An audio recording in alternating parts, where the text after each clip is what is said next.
السلام علیکم ورحمۃ اللہ وبرکاتہ۔ اللہ تبارک و تعالیٰ کے نام سے شروع جو بڑا مہربان اور نہایت رحم کرنے والا ہے۔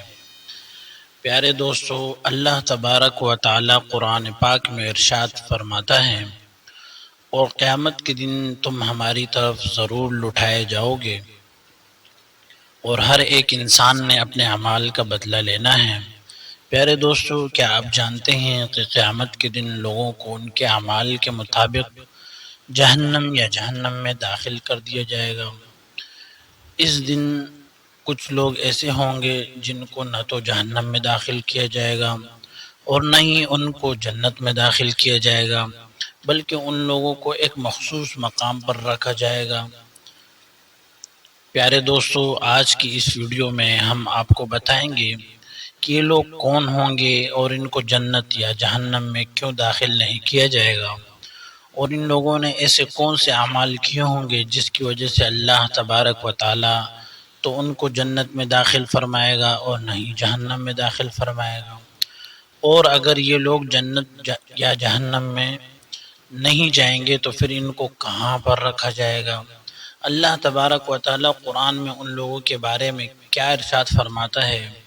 اور قیامت کے دن اللہ تبارک و تعالی ان لوگوں کو کون سا مقام اور مرتبہ عطا فرمائے گا، اور جنت اور دوزخ کے درمیان مقام اعراف کون سا مقام ہے۔ پیارے دوستو، ان تمام تر سوالات کے جوابات قرآن و حدیث کی روشنی میں آج کی اس ویڈیو میں ہم آپ کو بتائیں گے، لہٰذا آپ سے گزارش ہے کہ ہماری اس ویڈیو کو اینڈ تک ضرور دیکھیے گا۔ پیارے دوستو، اللہ تبارک و تعالی نے قرآن پاک میں ایک سورت نازل فرمائی ہے جس کا نام سورۃ الاعراف ہے۔ اعراف عربی میں اس کا ترجمہ ہے نمایاں اور اٹھی ہوئی زمین کو کہا جاتا ہے۔ پیارے دوستو، اعراف وہ مقام ہے جس کو اللہ تبارک و تعالی نے جنت اور جہنم کے درمیان بنایا ہے، اور یہ ایک پہاڑ کے مانند بلند جگہ ہے جہاں پر کھڑا ہو کر انسان جنتیوں اور جہنمیوں دونوں کو دیکھ سکتا ہے۔ اسی مقام کی وجہ سے جنت اور جہنم کے درمیان فاصلہ ہوگا۔ روز قیامت کچھ لوگ ایسے ہوں گے جن کو اللہ تبارک و تعالی اس مقام پر رکھے گا، لیکن سوال یہ پیدا ہوتا ہے کہ اس مقام پر رہنے والے لوگ کون ہوں گے، اور ان کو کس نے اور کس وجہ سے اس مقام پر رکھا جائے گا۔ تو ان تمام تر سوالات کے جوابات کے لیے 3 سوالات پیدا ہوں گے، اور اس مقام پر ان کے متعلق 2 طرح کی روایت ملتی ہے۔ ایک روایت کے مطابق یہ لوگ وہ لوگ ہوں گے جو جنت میں جانے کی آرزو کریں گے، لیکن کچھ اعمال کی وجہ سے ان کو جنت میں داخل نہیں کیا جائے گا۔ جب یہ لوگ جنتی لوگوں کو دیکھیں گے تو ان کو سلام کریں گے اور دل میں یہ حسرت کریں گے کہ کاش ہم بھی ان لوگوں کے ساتھ ہوتے۔ اور جب یہ لوگ جہنم والوں کو دیکھیں گے کہ وہ کس قدر اللہ تبارک و تعالیٰ کے دردناک عذاب کے اندر مبتلا ہیں، تو یہ لوگ اللہ تبارک و تعالیٰ کی پناہ چاہیں گے اور دل میں یہ خوف کھائیں گے کہ کہیں اللہ تبارک و تعالیٰ ہم کو جہنم میں داخل نہ فرما دے۔ پیارے دوستو، قیامت کے دن اللہ تبارک و تعالیٰ مقام اعراف پر رہنے والے لوگوں کو ایک بہت بڑا مقام عطا فرمائے گا۔ اللہ تبارک و تعالیٰ ان کو ایسی طاقت عطا فرمائے گا کہ یہ لوگوں کے چہروں کو دیکھ کر ان کو پہچان لیں گے کہ یہ جنتی ہے یا جہنمی۔ جیسے کہ اس بات کی طرف اشارہ کرتے ہوئے اللہ تبارک و تعالیٰ قرآن کی سورہ اعراف میں ارشاد فرماتا ہے، اور ان دونوں کے درمیان یعنی جنت اور جہنم کے درمیان ایک آڑ ہے، اس کی بلندیوں پر کچھ مرد ہوں گے جو سب کو ان کی نشانیوں سے پہچانیں گے۔ وہ لوگ جنت والوں کو آوازیں دیں گے کہ تم پر سلام ہو، اور وہ جنت میں داخل نہ ہوئے ہوں گے، اور وہ اس بات کا طمع رکھیں گے، اور جب ان کی نگاہیں آگ والوں کی طرف پھیری جائے گی تو اپنے رب سے کہیں گے کہ اے ہمارے پروردگار، ہمیں ظالموں کے ساتھ مت کرنا۔ پیارے دوستو، اب اس بات اس کی بات کرتے ہیں کہ ان لوگوں نے ایسے کون سے اعمال کیے ہوں گے جن کی وجہ سے ان کو جنت یا جہنم میں داخل نہیں کیا جائے گا، بلکہ ان لوگوں کو جنت اور جہنم کے درمیان مقام اعراف میں رکھا جائے گا۔ تو اس کے متعلق علامہ ابن کثیر رحمۃ اللہ علیہ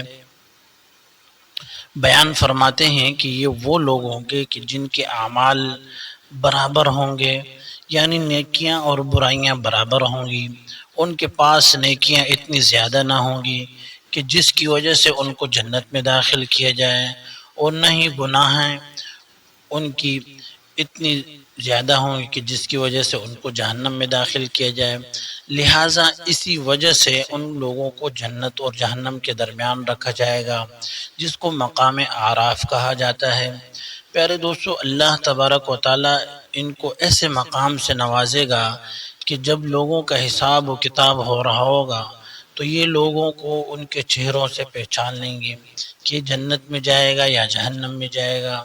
یہ لوگ جنت والوں کو جنت کی خوشخبری سنائیں گے، حالانکہ ان کا حساب و کتاب نہ ہوا ہوگا، اور جہنم والوں کو جہنم کی وعید سنائیں گے، حالانکہ ان کا حساب و کتاب نہ ہوا ہوگا۔ حضرت عبداللہ بن مسعود رضی اللہ عنہ بیان فرماتے ہیں کہ قیامت کے دن جن لوگوں کی نیکیاں زیادہ ہوں گی تو اللہ تبارک و تعالیٰ ان کو سیدھا جنت میں داخل فرمائے گا، اور جن لوگوں کے گناہ زیادہ ہوں گے اللہ تبارک و تعالیٰ ان لوگوں کو سیدھا جہنم میں داخل فرمائے گا۔ اور اس دن جس انسان کی جنت میں داخل ہونے کے لیے ایک نیکی بھی کم پڑتی ہوگی تو اللہ تبارک و تعالیٰ قیامت کے دن ایک نیکی کی کتنی قدر و منزلت ہوگی۔ پیارے دوستو، اس روایت سے اندازہ لگایا جا سکتا ہے کہ قیامت کے دن ایک نیکی کی قدر کتنی قدر ہے۔ اگر کسی انسان کے پاس ایک نیکی بھی کم ہوگی تب بھی اللہ تبارک و تعالیٰ ان کو جہنم میں داخل فرمائے گا، اور اگر کسی انسان کی ایک نیکی زیادہ ہوگی تو اللہ تبارک و تعالیٰ اس کو جہنم میں داخل نہیں فرمائے گا بلکہ اس کو جنت کی خوشخبری سنائے گا۔ لہٰذا ہمیں ہر چھوٹی بڑی نیکی کی قدر کرنی چاہیے۔ ہمیں کیا معلوم کہ قیامت کے دن کون سی ہماری نیکی ہماری جنت میں داخلے کا سبب بن جائے۔ پیارے دوستو، جب قیامت کے دن حساب و کتاب ہو رہا ہوگا اور جنتیوں کو جنت میں داخل کیا جا رہا ہوگا اور جہنمیوں کو جہنم میں داخل کیا جا رہا ہوگا، اور وہ لوگ جن کی نیکیاں اور گناہ برابر ہوں گے ان لوگوں کو مقام اعراف میں ٹھہرنے کا حکم دیا جائے گا۔ یہ لوگ اس دن ڈر رہے ہوں گے کہیں اللہ تبارک و تعالی ہمیں جہنم میں داخل نہ کر دے، اور اللہ تبارک و تعالی کی رحمت سے اس بات کی امید بھی ہوگی کہ اللہ رب العزت ہمیں جنت میں داخل فرمائے گا۔ اس دن یہ لوگ اس کشمکش میں ہوں گے کہ پتہ نہیں ہمارے ساتھ کیا معاملہ کیا جائے گا اور ہم کو کس طرف بھیجا جائے گا۔ پیارے دوستو، دوسری روایت کے مطابق مقام اعراف پر رہنے والے وہ لوگ نہ ہوں گے جن کی نیکیاں اور برائیاں برابر ہوں گی، بلکہ یہ ایک خاص قسم کے لوگ ہوں گے جن کو اللہ تبارک و تعالی قیامت کے دن ایک خاص مقام پر فائز فرمائے گا، اور قیامت کے دن اہل محشر سے بلند ہوں گے، اور یہ جنتی اور جہنمی گروہ کو پہچانتے ہوں گے۔ اللہ تبارک و تعالیٰ ان لوگوں کو یہ مقام بھی عطا فرمائے گا کہ یہ قیامت کے دن لوگوں کے حق میں گواہی دیں گے اور ان کی شفاعت کریں گے، جیسے کہ مفسرین کرام فرماتے ہیں کہ یہ لوگ انبیاء کرام اور ان کے خلفاء کرام میں سے ہوں گے جو قیامت کے دن لوگوں کی مدد و شفاعت کریں گے۔ پیارے دوستو، جب قیامت کے دن تمام لوگوں کا حساب و کتاب ہو جائے گا اور تمام لوگ اپنے اپنے اعمال کے مطابق جنت اور جہنم میں داخل ہو جائیں گے، اس کے بعد اللہ تبارک و تعالی اپنے فضل و کرم سے مقام اعراف میں رہنے والے لوگوں کو جنت میں داخل فرمائے گا۔ وہ بھی خوشی خوشی جنتیوں میں شامل ہو جائیں گے۔ اللہ تبارک و تعالی سے دعا ہے کہ اللہ تبارک و تعالی ہمیں نیک اعمال کرنے کی توفیق نصیب فرمائے، اور اپنے پیارے حبیب حضرت محمد صلی اللہ علیہ وسلم کے ساتھ قیامت کے دن نصیب فرمائے اور جنت میں ہمیں جگہ نصیب فرمائے۔ اگر ویڈیو اچھی لگی تو شیئر کریں، لائک کریں، اور چینل پر نئے ہیں تو سبسکرائب